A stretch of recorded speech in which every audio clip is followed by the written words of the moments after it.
महिलांचा आवाज जरा कमी पडल्यासारखा वाटतोय। मागच्या मोर्चाला जोरदार होता। नाही नाही देणार नाही, आमच्या जमिनी देणार नाही। बंधूंनो आणि भगिनींनो, कोणत्याही परिस्थितीमध्ये आपण एसईजेडला जमिनी न देण्याचा निर्धार आपण केलेला आहे। आणि मग शासन आणि रिलायन्स काही जरी करत असला तरी आमच्या जमिनीमध्ये कुणाला पाय ठेवू देणार नाही, हा निर्धार आपण या ठिकाणी केलेला आहे। गेली 2-4 महिने रिलायन्स कडून आणि या ठिकाणी शासनाकडून दाखवून दिलं जात होतं, खोटा अपप्रचार केला जात होता की नाही आता शेतकऱ्याला समजावून देण्यामध्ये आम्ही यशस्वी झालोय, शेतकऱ्याला आता विकासाचं महत्त्व पटलेलं आहे, शेतकरी आता स्वतःहून जमिनी द्यायला लागलेले आहे। अशा प्रकारचा अपप्रचार जो रिलायन्स आणि शासनाने करून चालवला होता त्याला चोख उत्तर देण्याचं काम आज या विराट जनसमुदायाला करून दिलेलं आहे। आम्ही दाखवून दिलेलं आहे की आमचा विरोध कमी झाला नाही तर 21 सप्टेंबरच्या मोर्चापेक्षा जास्त लोक या ठिकाणी येऊन आमचा निर्धार पक्का आहे या ठिकाणी जाहीर केलेला आहे। या ठिकाणी निर्धार पक्का आहे। शासनाने या ठिकाणी 6-1च्या नोटिसा जर या ठिकाणी मागे घेतल्या नाही तर कोणत्याही परिस्थितीमध्ये आमच्या जमिनीमध्ये पाय ठेवू देणार नाही, हा आमचा या ठिकाणचा निर्धार आहे। आणि या ठिकाणी मी आपल्याला विनंती करणार आहे की आपल्यामध्ये फूट पाडण्याचा प्रयत्न केला जाईल। काही आपल्यापैकी लोकांना पैशाची लालूच दाखवून एजंट तयार करण्याचा जो प्रयत्न रिलायन्सने चालवलेला आहे तो हळून पाडण्यासाठी आपण सर्वांनी एकत्रितपणे काम केलं पाहिजे, अशा प्रकारची मागणी मी या ठिकाणी आपल्या समोर करत आहे। आपला विरोध रिलायन्स समोर आहे, आपला विरोध सरकारला आहे, पण आपल्यातला पण कोणीतरी एजंट होत असतील तर त्या एजंटाला गावात प्रवेश करू देणार नाही, अशा प्रकारचा निर्णय देखील या ठिकाणी आपण घेतला पाहिजे। पैशाच्या आमिषाने कोण विकला जात असेल तर त्याला आमच्या गावामध्ये राहायचा अधिकार नाही, हे सांगण्यासाठी आपण या ठिकाणी आलेलो आहोत।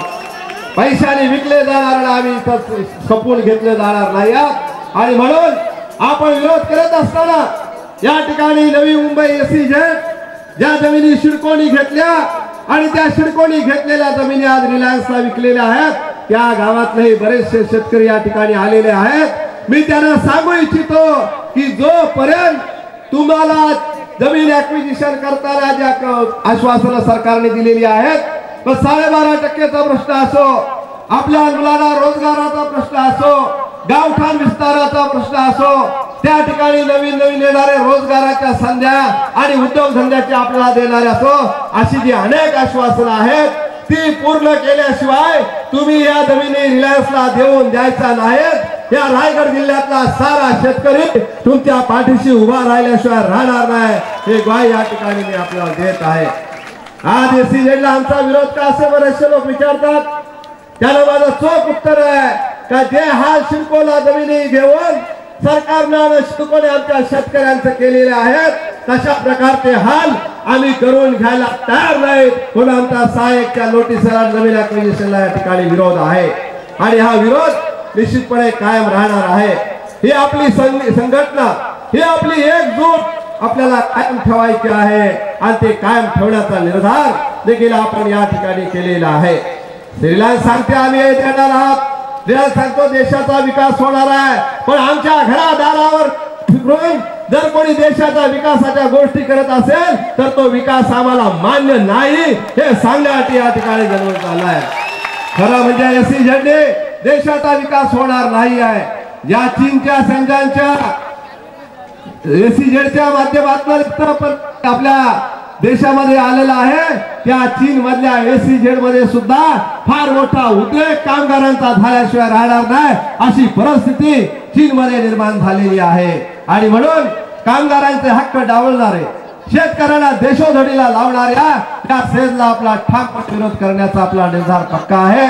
मी आपल्याला एवढेच विनंती या ठिकाणी करणार आहे का आपली संघटन, आपली गावची एकी, शेतकऱ्यांचे एकत्रपणे आपण आवाज जो विरोध करतोय हा आपण कायम ठेवा। सरकार नव्हे तर सरकारचा बाप आला तरी आपल्या जमिनी घेऊ शकणार नाही अशी परिस्थिती आहे। आमच्या जमिनी घेणारा कोणी पैदा झालेला नाही, कोई माईचा लाल नाही आहे का तो या ठिकाणी आमच्या जमिनी सहजासहजी घेऊ शकेल। आणि म्हणून हे आंदोलन आजचा हा मोर्चा अरे ये तो एक झाकी आहे, बाकी सारा अजून बहुत बाकी आहे सांगण्यात। आम्ही आज शांततेने आलेलो आहोत, आम्ही आज शांततेने आलेलो आहोत। आमच्यावर आमची लहान मुलं आहेत, आमच्यावर आमच्या भगिनी आहेत, पण जर सरकारला असं वाटत असेल का हिंसात्मक आंदोलन झालं पाहिजे तर ती सुद्धा करण्याची धमक या ठिकाणी आमच्या